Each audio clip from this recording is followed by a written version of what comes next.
Hello, my name is Jamie Crawford. I will be performing 2 monologues today, the first of which will be I will be performing Sally from You're a Good Man, Charlie Brown. A C? A C? I got a C on my coat hanger sculpture? How can anyone get a C in coat hanger sculpture? May I ask a question?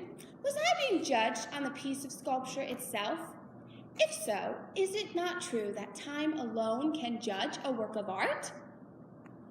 Was I being judged on my talent? If so, is it not true? If so, is it right that I be judged on a part of my life over which I have no control? If I was judged on my effort, then I was judged unfairly, for I tried as hard as I could. Perhaps I was being judged by the quality of coat hanger itself, out of which my creation was made. Now, is this not also unfair? Am I to be judged by the quality of coat hanger that is used by the dry cleaning establishment that returns our garments? Is that not the responsibility of my parents? Should they not share my C? Thank you, Miss Othmar. The squeaky wheel gets the grease.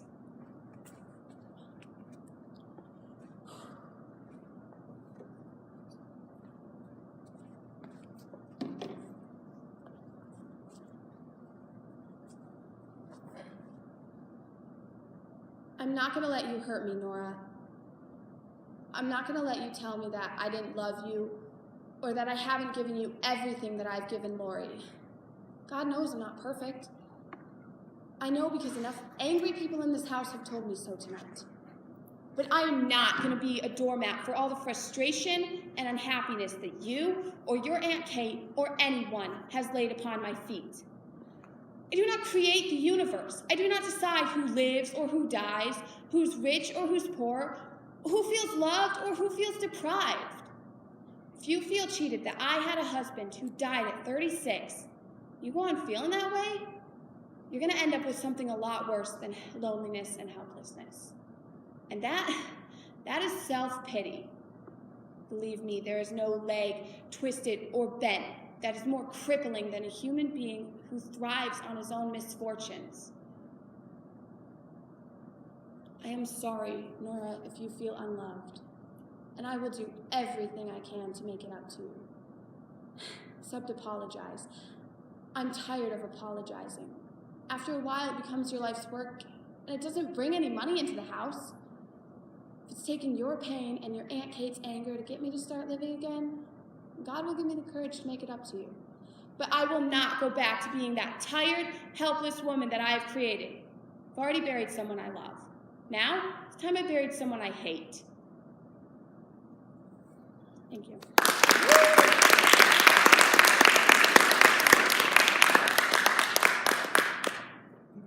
Hello, my name is Daryl Briggs. I will be performing 2 monologues today, the first of which I will be performing Lenny from Of Mice and Men.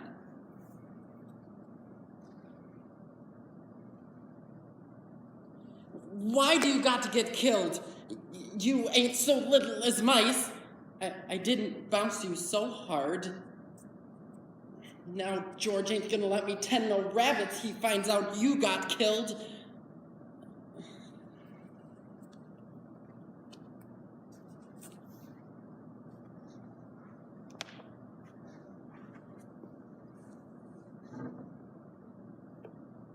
I'll tell George I found it dead. But he'll know. George always knows. He'll say, "You did it. Don't try to put nothing over me."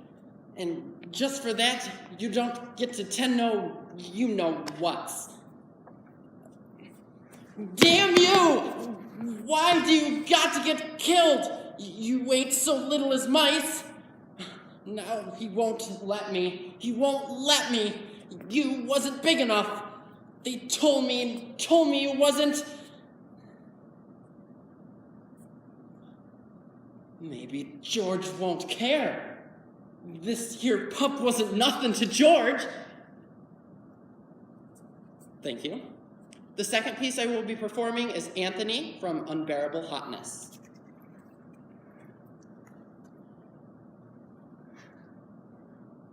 I just fucking killed Chuck! I think. I mean, he's just laying out there. He's not moving. I don't think he's breathing. I mean, there I was, just up on the roof with Marissa, talking, laughing, having a great time. I tell her she reminds me of Sandra Bullock. I tell her she liked Hope Floats. Who knew those would be the magic words? Next thing you know, her clothes are off and we are loosening roof shingles like there's no tomorrow. And then there's the biting, kissing, touching, and I look up and there's Chuck. And I'm like, what's your problem? He said, the problem is, dude, you're fucking my girlfriend. And I turn to Marissa and I ask her, you're someone's girlfriend? She says, no. And then it just comes out, Chuck just wishes she's his girlfriend, and actually he's his cousin, or he's her cousin or something, and he has these feelings of guilt about wanting her. And then he starts crying. So that ruins the mood. Marissa puts her clothes back on and goes down in through the window into the party, and I'm left with Chuck. Blubbering, whining, crying, Chuck. Then he just starts in on how he's just a total fuck up, and maybe he should just throw himself off the roof. And for a split second, I'm thinking, yes, throw yourself off the roof. Do it! But I don't say that. I say, you're gonna get a girl, buddy, just maybe not your cousin, huh? So I give him a nice friendly slap on the back.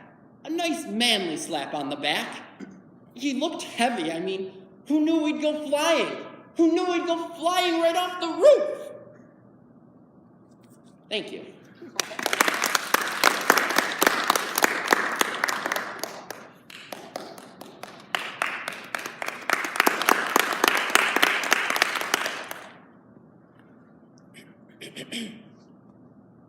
Hi, my name is Ebony Annicanasia, and I will be performing Kate from Broadway Bound by Neil Simon.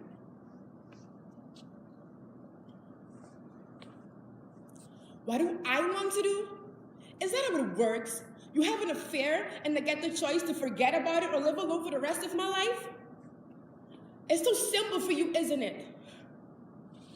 I'm so angry. I'm so hurt by your selfishness. You break what was good between us, and you leave me to pick up the pieces, and still you continue to lie to me. I knew about that woman a year ago. I got a phone call from a friend. I won't even tell you who. What's going on with you and Jack, she asked me. Are you two still together? Who's this woman he's having lunch with every day? She asked me. I said, did you see them together? She said, no, but I heard.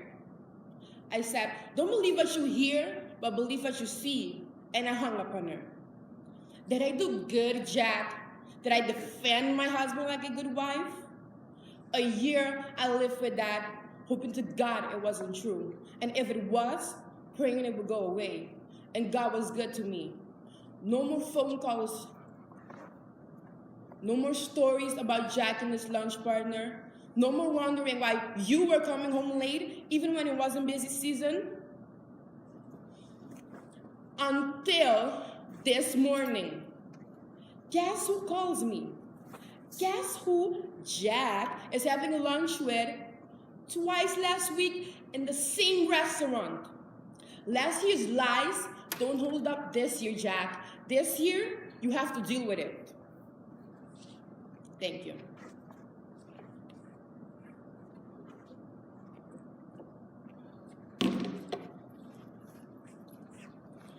And now, I will be performing Harm from The Girl Who Broke His Finger by D.M. Larson.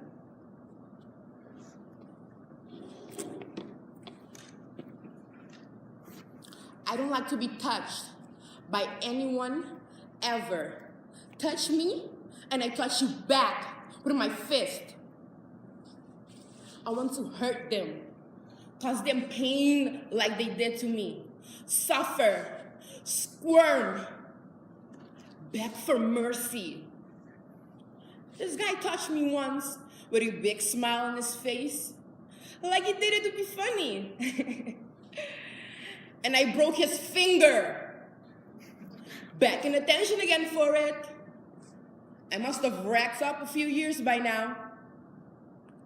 I will be 30 before I leave high school detention. What's the point of trying?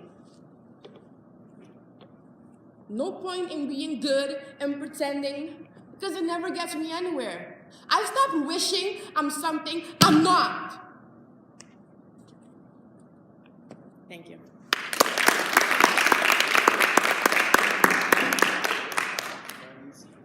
Hello, my name is Mike Carlson. I will be performing 2 monologues today. The first of which is from the role of Jimmy Perry from The Gingerbread Lady by Neil Simon. Okay.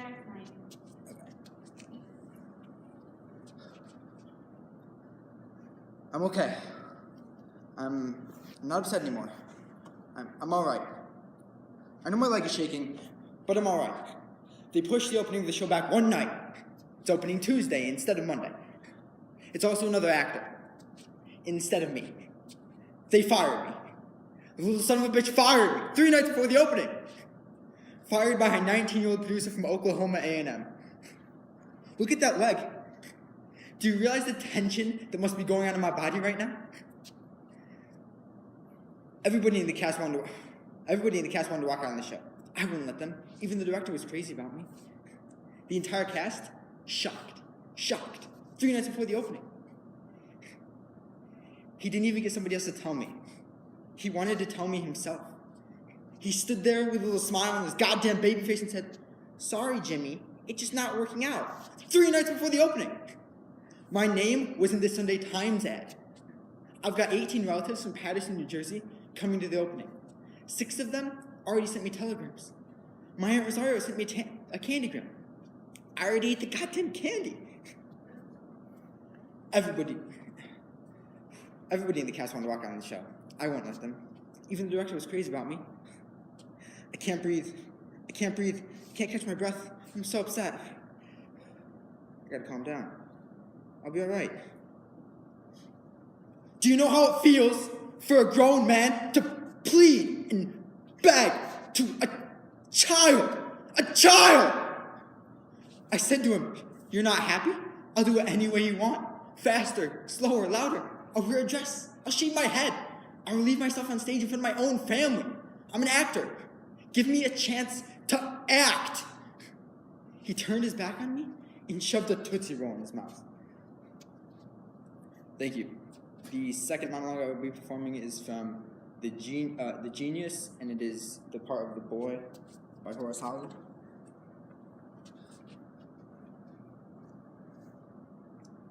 It isn't that with me. I can't write. I'd once explain to a teacher. He used to talk about things right in class. He said that most educated people believed that intellect was a matter of making fine distinctions, of seeing as 2 separate points, what the unintelligent would believe was 1 point. But that this idea was finicky. He wanted us to see that intelligence might also be seeing the connection between 2 things so far apart, most people would think they were always separate. I like that. It made education mean something, because it made it depend on imagination, instead of grubbing. And then he told us about the history of our subject. Grammar, how it began as poetry when every word was an original creation, and then became philosophy, as people had to arrange speech with thought, and then science, with more or less exact laws. I could see it. The thing became alive. And he said that all knowledge passes the same stages, and there isn't anything that can't eventually be made scientific. That made me think a good deal. I wondered if there was a way somebody could come up with to prevent anybody from being poor. It seems so unnecessary. With so much work being done, that's what I want to do. Thank you.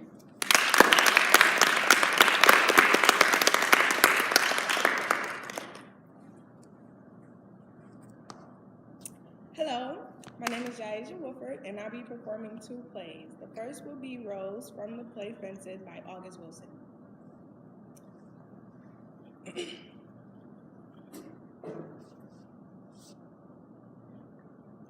been standing with you. I've been right here with you, Troy. I got a life too, and I gave 18 years of my life to stand in the same spot with you. Don't you ever think I wanted other things? Don't you think I had dreams and hopes? What about my life? What about me? Don't you think I ever wanted to know other men? That I wanted to lay up somewhere and forget about my responsibilities? That I wanted someone to make me laugh so I could feel good. You're not the only one who's got wants and needs, Troy, but I held on to you. I took all my feelings, my wants, my needs, my dreams, and I buried them inside of you. I planted a seed and watched and prayed over it. I buried myself inside of you and waited to bloom. And it didn't take me no 18 years to find out that the soil was hard and rocky and it wasn't never gonna bloom. But I held on to you, Troy. I held you tighter because you was my husband. I owed you everything I had, every part of me I could find to give you. And upstairs in that room, with the darkness falling in on me, I gave everything I had to try and erase the doubt that you wasn't the finest man in the world. And wherever you was going, I was going with you. Because you was my husband. Because that's the only way I was going to survive as your wife. You always talking about what you give and what you don't have to give. But you take. You take too. And don't even know nobody's giving. Thank you. The next monologue will be Julia from the play Goodbye Charles by Gabriel Davis.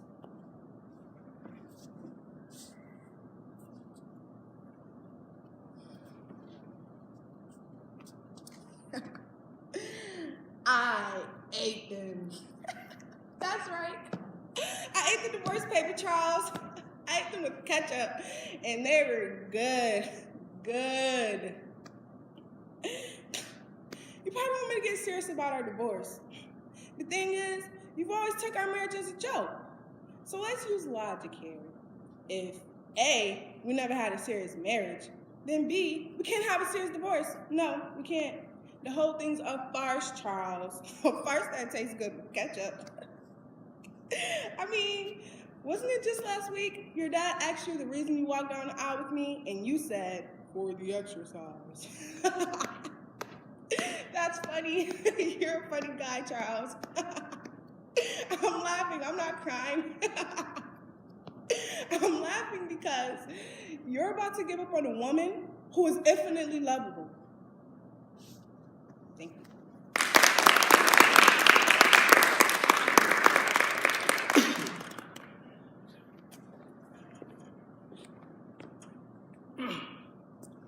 My name is Chris Canty, and I'll be performing 2 monologues. The first one will be Growing Up is Hard to Do by D.M. Larson.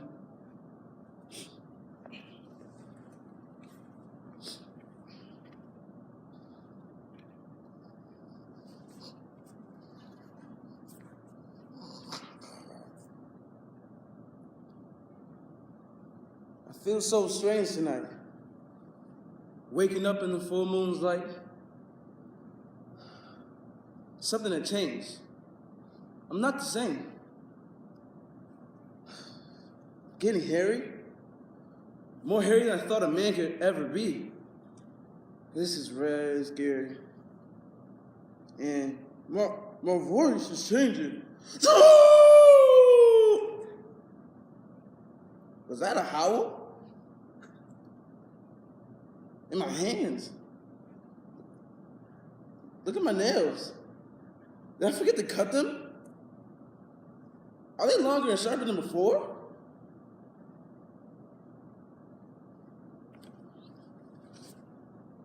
Claws?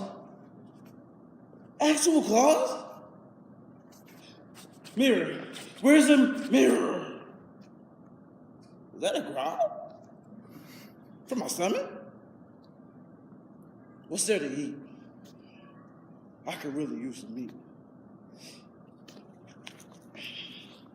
Growing up is hard to do. Especially when you're growing a tail.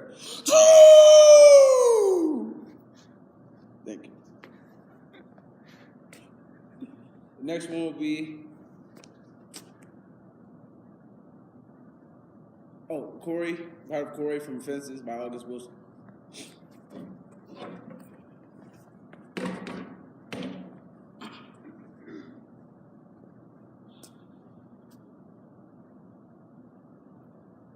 You talking about what you did for me?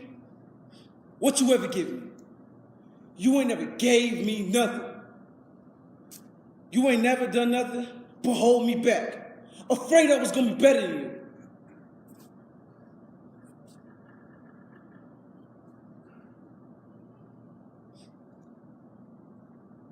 You ain't never done nothing but hold me back. Afraid I was gonna be better than you. I used to tremble every time you called my name, every time I heard your footsteps in the house. Wonder all the time what Papa gonna say if I do this. What's he gonna say if I do that? What's Papa gonna say if I turn on the radio? Mama too, she tries, but she's scared of you. I don't know how she stands you after what you did to her. What you gonna do? You gonna whoop me? You can't whoop me no more. You're too old. You're just an old man. You're just a crazy old man. Thank you.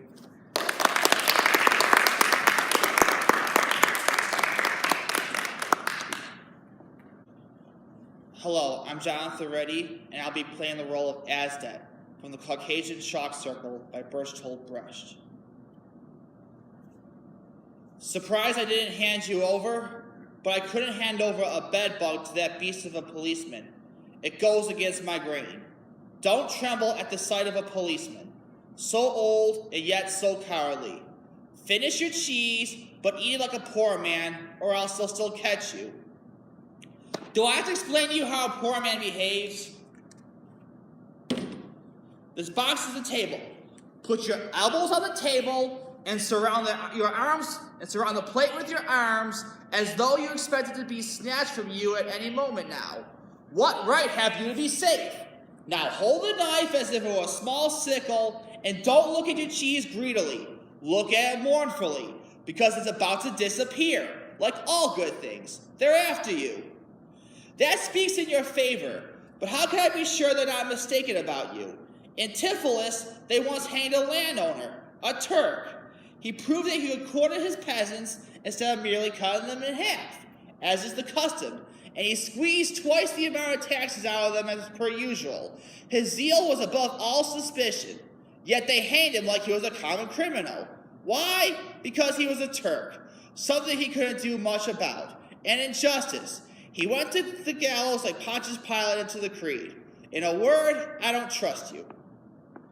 And now I'll be playing the role of Max Bialystok from The Producers by Mel Brooks. I'm drowning! I'm drowning! I'm going down for the last time! I see my whole life flashing before my eyes. I see a withered old farmhouse with a white picket fence. I'm running through fields of alfalfa with my colleague Rex. No, Rex, not on the alfalfa. And I see my mother. I see Mama, standing on the back porch wearing a worn but clean gingham gown. And I hear my mother call out to me, Alvin, don't forget your chores. The wood needs a cording and the cows need a milking. Alvin, Alvin. Wait a minute. That's not my life. Somebody else's life is flashing before my eyes. What the hell was that about? I'm not a hillbilly. I grew up in the Bronx. Leo's taken everything from me, even my past. Thank you.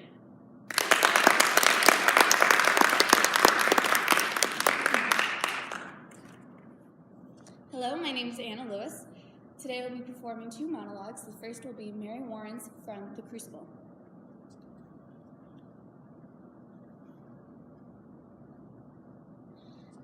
I never knew it before. I never knew anything before.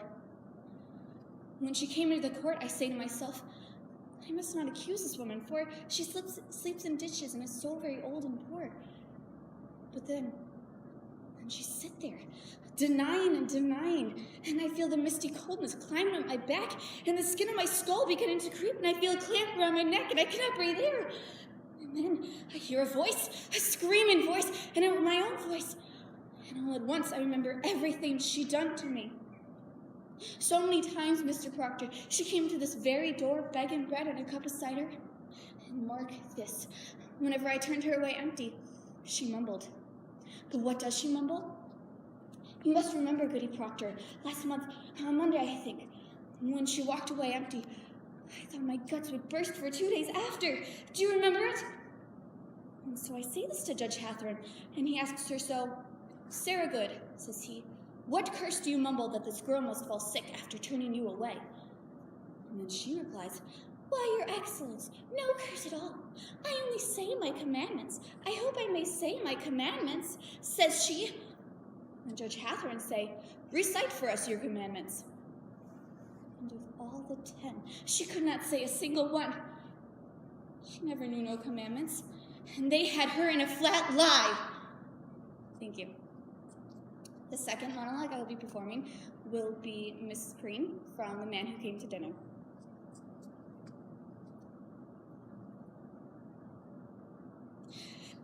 It means, Mr. Whiteside, that I am leaving. My address is on the desk inside. You can send me a check. I'm not only walking out on this case, Mr. Whiteside, but I am leaving the nursing profession.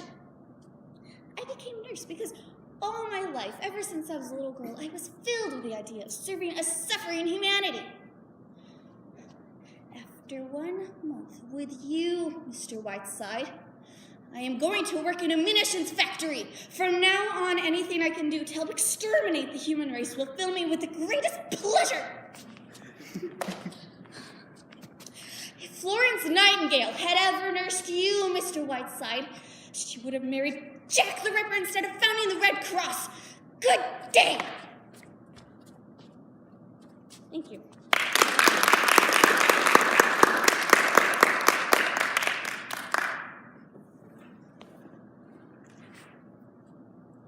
Hi, my name's Noah Martin, and I will be performing the part of Biff Loman from Death of a Salesman by Arthur Miller.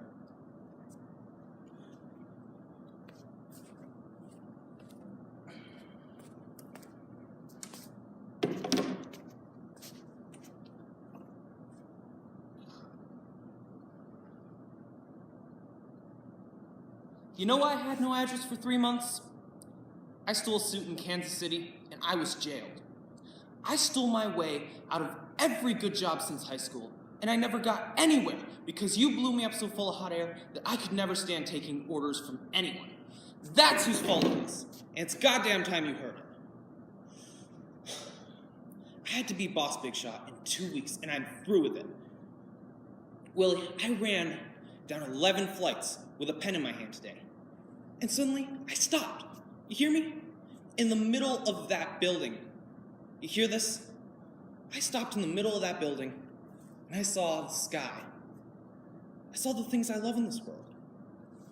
The work, and the food, and the time to sit and smoke.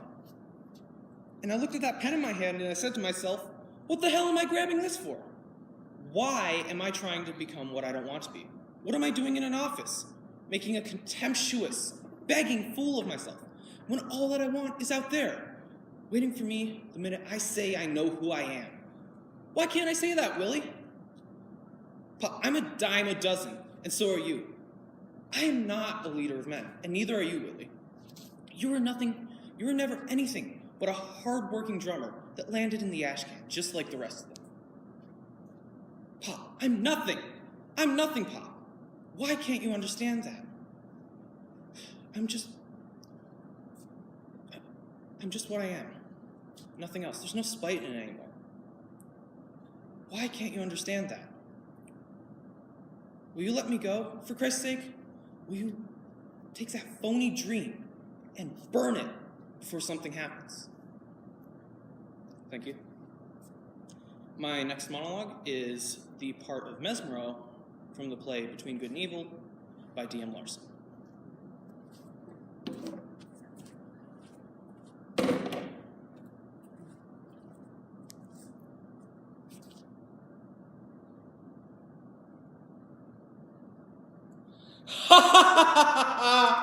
I finally did it! I finally beat you! And all I had to do was not reveal my evil plan. Oh, why do we villains always do that? Why do we have this strange need to reveal all our devious plots to you before we do them? That always gives you time for that last-minute save, that last-minute effort that gets you through. Or perhaps we reveal some flaw in our plan that you're somehow able to exploit. But not this time. This time, it was kill first and gloat later. Oh, this is so much better. I get to brag now. Oh, bragging is so much better than revealing the plan. Time for a victory dance on your grave. Thank you.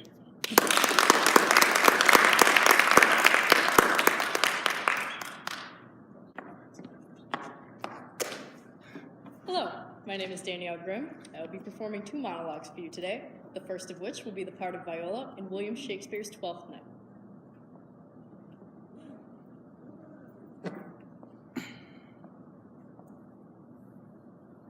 I left no ring with her. What means this lady? Fortune forbid my outsider have not charmed her. She made good view of me. Indeed, so much that, as methought, her eyes had lost their tongues, for she did speak at starts distractedly. She loves me, sure. The cunning of her passion invites me in this churlish messenger. None of my lord's ring. Why, he sent her none. I am the man? If it be so, as 'tis, poor lady, she would better love a dream. Disguise? I see thou art a wickedness wherein the pregnant enemy does much. How easy is it for the proper false in women's waxen hearts to set their thrones?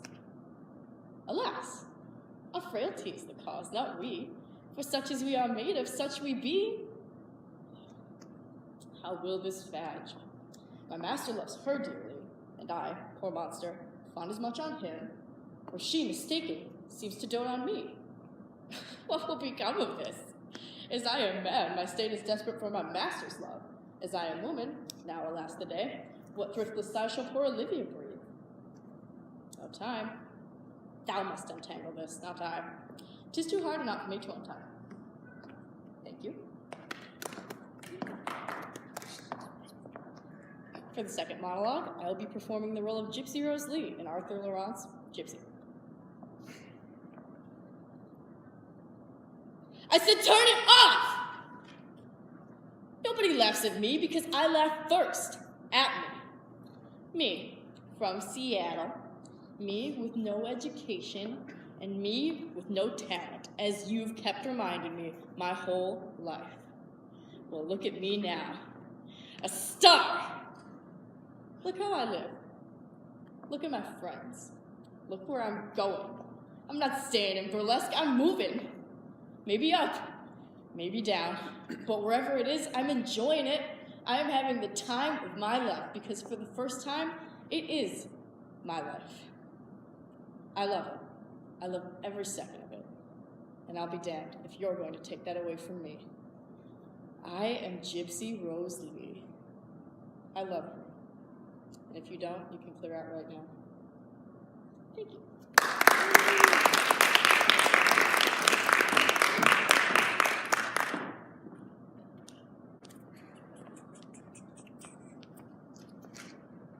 My name is Dominique Robinson, and I will be performing Troy from Fences.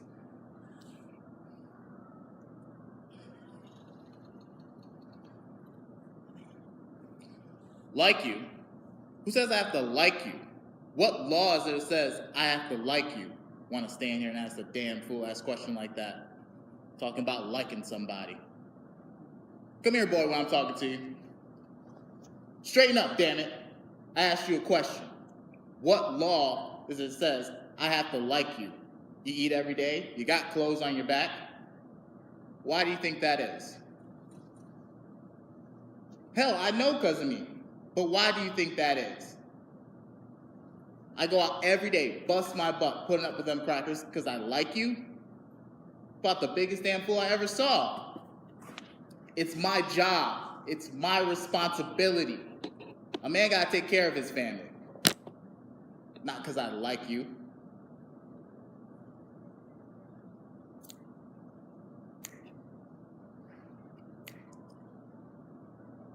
Mr. Rand don't give me my paycheck come payday because he likes me. He gives it because he owes me. Me and your mom worked that out between us. I given you everything I had to give. And liking your black ass wasn't part of the bargain. You shouldn't go through life worrying about if someone likes you or not. You should be making sure they're doing right by you.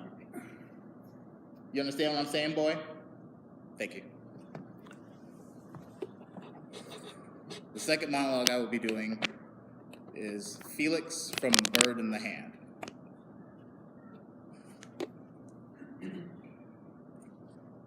Hi, and welcome to the flamingo exhibit. The flamingos you see here today are so out of place, so far from their ecology, that they started dying off. Enjoy them while you can. You may want to take a picture before they go extinct, though. I mean, my father's gonna have to pay for my college tuition, and you tourists are clearly willing to pay for admission.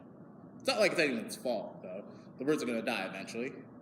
But every once in a while, maybe today, we'll get lucky. They'll start squawking. Every now and then, people say, if you see a flock of flamingos flying, it looks like swirls of fireworks in the daytime. Swirls of red and black. But in the flamingo's loudest squawking, they go quiet. It gets so quiet you can hear mosquitoes buzzing. Maybe the flamingos realize we clip their wings and they shut up at that point. They could try walking theoretically. They could walk right out of here. But maybe they don't know where to go, who their friends are supposed to be. Any questions? Thank you.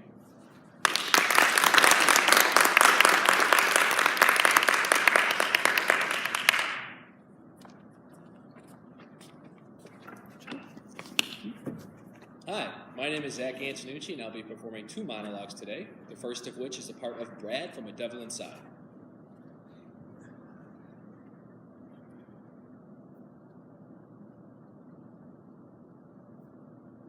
Well, I didn't know what to do, so Satan taught me how to hire the van. My first thought was to get away, but the FDR was closed. So I drove west and took the Holland Tunnel to New Jersey, but there were cracks in it. And I thought, well, this can't be right. I mean, the Hudson River was dribbling its way into the Holland Tunnel. But when I got out, I pulled off in a parking lot to contemplate exactly what was going on, and I could see across the river to the city. And cars were sliding off the West Side Highway, just disappearing into the Hudson. And Satan was in the passenger seat telling me to keep driving, to head south and forget about it, to get out while I could. And I was saying something back to him when a New York City cop tapped on my driver's side window. He said, "Who are you talking to there, buddy boy?" And I couldn't figure out what a New York City cop was doing in New Jersey, but it said, "Well, it's Satan, officer. He floated off my wallpaper and made me steal this van, which crippled the boy." At that point, I was dragged out of my vehicle, and for the first time, I took a good look around. The parking lot was filled with New York City police cars, hundreds of them, and garbage trucks, public work vans, fire trucks. And off in the distance was this huge warehouse with tractor trailers pulling in shipments, handing them off to men in uniform, vats of hot coffee, crates of warm crullers. So I yelled to the cop, "What the hell is going on here?" And he started beating me with a club. And 4 or 5 others joined in and beat me and kicked me through donuts in my head until I couldn't move. Then they headed back to the warehouse, stuffing their bloated faces with jelly rolls. So I dragged myself to the van, started it up, and ran them down. They never had a chance. They were too fat to run. Sure, they could drag me to court, but they couldn't do anything about it because Satan videotaped the whole beating. Those sons of bitches. So I ripped it out of there and started back for the city, thinking they'd never follow me. But they did. The entire NYPD leapt into the cars and followed me into the leaking tunnel, except by this time, the cracks were bigger and the water was rushing in. I hydroplaned the whole way through, hundreds of cop cars on my tail, blaring their sirens. I felt like the Pope. Sections of the tunnel were caving in behind me, water filling the place. The minute I flew up and out, the river kicked in. The Hudson came crashing down, flooding the Holland Tunnel and the entire NYPD as if the waters were the parted Red Sea, falling in on the Egyptian army. And I was Moses, safe on the other side with my people. Thank you. The next part will be Hank from Marvin's Room.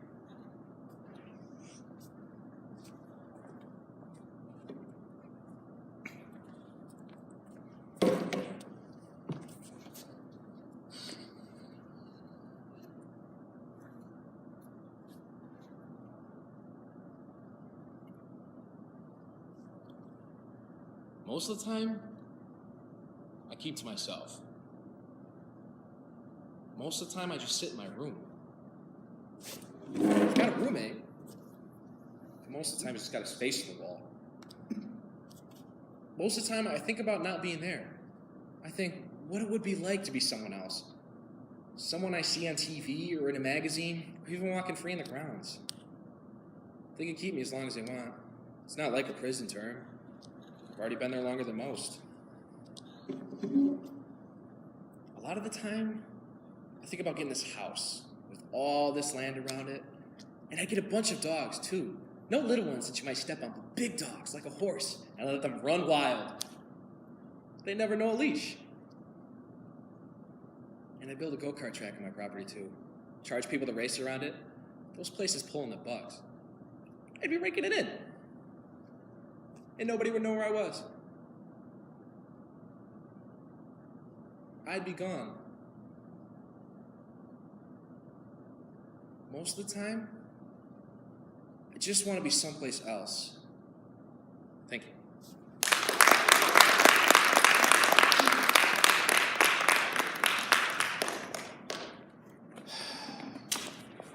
Did you look at that?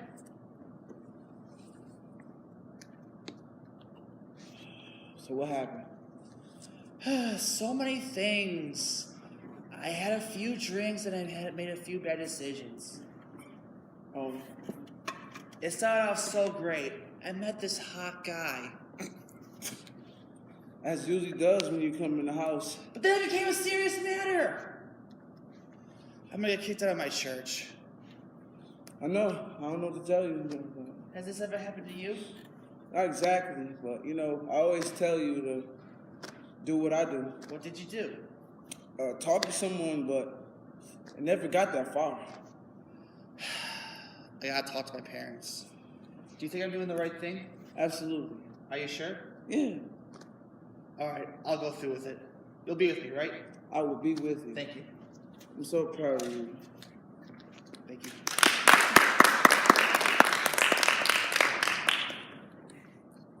Okay, alarm's off. You ready?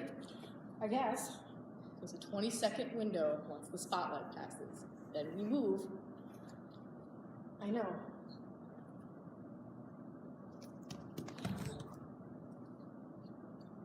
Did you see it? I missed it. How could you have missed it? I wasn't paying any attention. Yeah, I figured. Excuse me? I'm just saying you haven't quite been here lately. So where do you suppose I've been? I don't know. In the clouds, maybe? I will not let you speak to me like that. Someone has to. Are you serious? As a heart attack. Can we get going? I think I hear sirens. You have no idea what has been going on. You're right. Fine. I don't. So tell me, lay it all out. No time like the present. Whatever it is, we're a team. It's our job to keep each other together.